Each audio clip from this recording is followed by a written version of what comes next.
Nos bastidores do programa Consciência Espírita, o diálogo interreligioso prossegue. Apesar das mensagens comerciais, nós continuamos aqui trabalhando, conversando sobre Jesus. E olha, com muito carinho, com muito respeito, nós recebemos a presença do irmão Marcos Elvésio Martins, que é presidente da Missão São Paulo, Zona Norte, da Igreja de Jesus Cristo dos Santos dos Últimos Dias. Informações sobre esta crença você encontra no site www.mormon.org.br. Irmão Martins, fale um pouquinho sobre essa imposição de mãos. A imposição das mãos.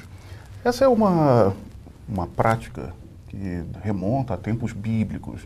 E quem observar tanto no Velho Testamento como no Novo Testamento da Bíblia vai encontrar ocasiões em que profetas da antiguidade, o próprio Salvador Jesus Cristo impunha as mãos.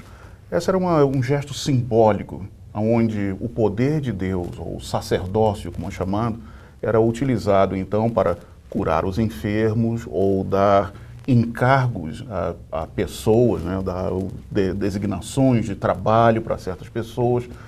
E essa é uma prática então que nós temos na Igreja de Jesus Cristo dos Santos dos Últimos Dias, por dois motivos. Uma, porque a Igreja de Jesus Cristo dos Santos dos Últimos Dias é uma restauração da antiga ordem das coisas, daquelas práticas que existiam nos tempos antigos. O plano de Deus, esse plano de felicidade, não é uma coisa nova, não é uma coisa moderna. Ele sempre existiu, desde a época de Adão e Eva.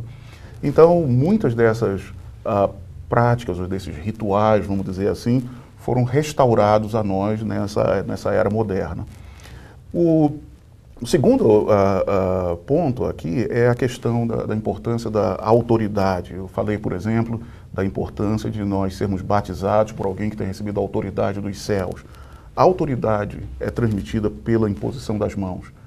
Moisés, antes de partir, ele impôs as mãos sobre Josué e transmitiu a ele o encargo dele para liderar o povo de Israel.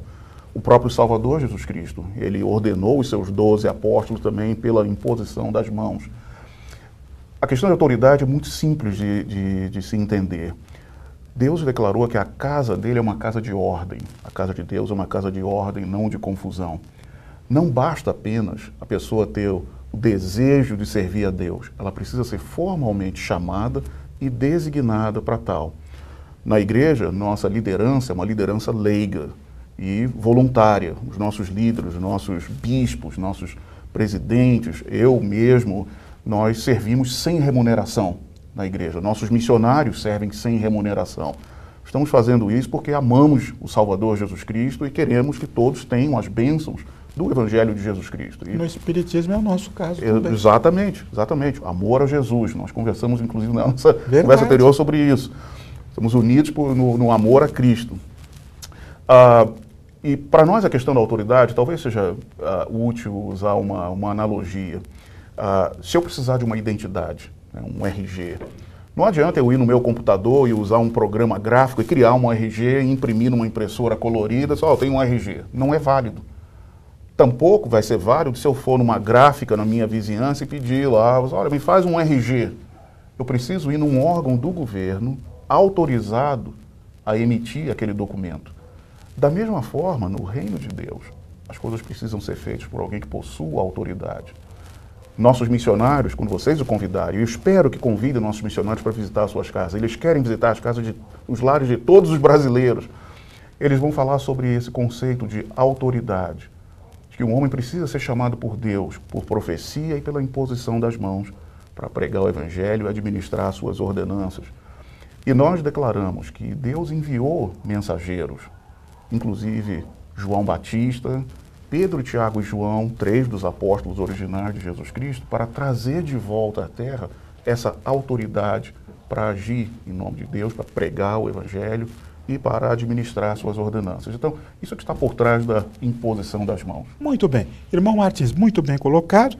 Nós queremos saber quais são os deveres e obrigações dos fiéis para com a sua igreja, dos seus fiéis para com a igreja. Ótima pergunta. Olha, não é uma religião que aparente, vamos dizer assim, exigir muita coisa. Nós não temos, por exemplo, reuniões diárias ou quase diárias, não.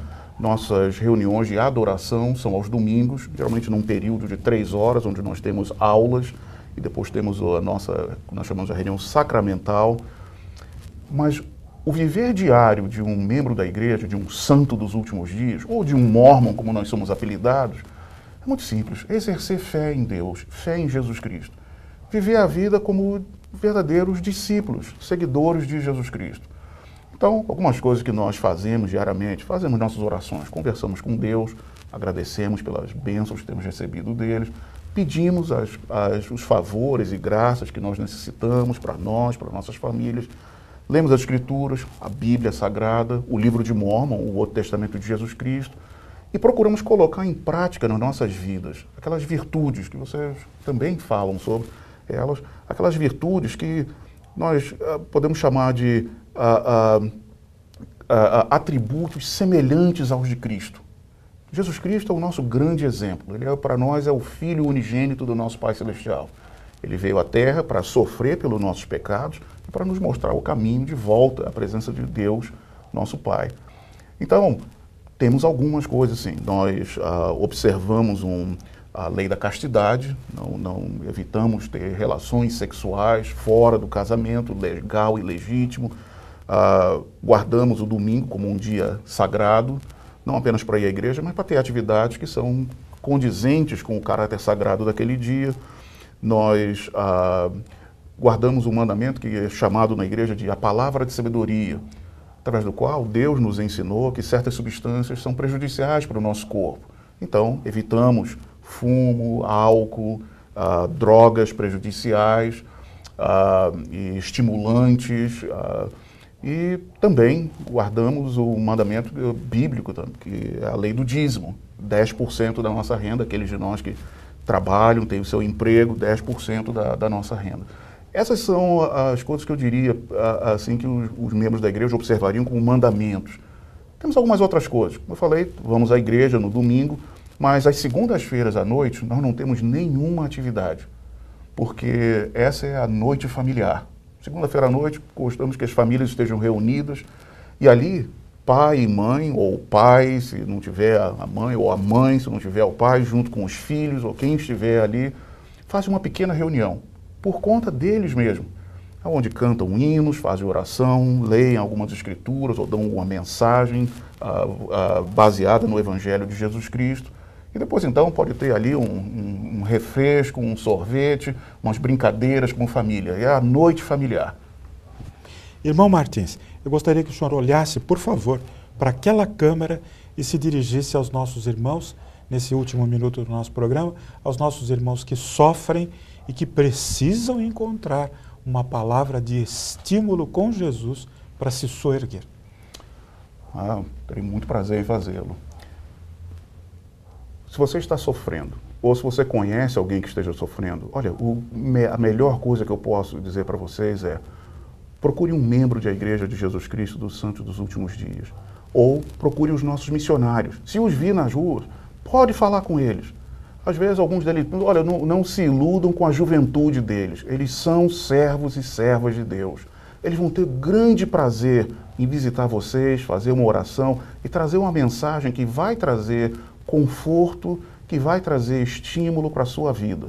Ou para a vida de alguma outra pessoa que você conheça que esteja sofrendo. Pode falar com membros da igreja também. Nós tendemos a ser um pouco tímidos, mas nós conhecemos o Senhor a quem nós servimos, é o Senhor a quem nós amamos. Então, pode conversar conosco, onde quer que você esteja, ou então vá no site mormon.org.br e fale conosco. Temos um grande prazer, será um grande privilégio para nós falar com vocês.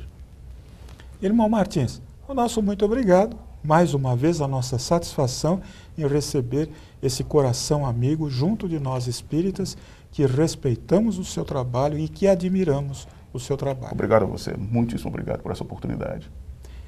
Eu sou paz, eu sou luz, eu sou saúde. O mal que me fazem não me faz mal. O mal que me faz mal é o mal que eu faço aos outros, porque me torna uma pessoa má. Até o próximo programa. Muita paz.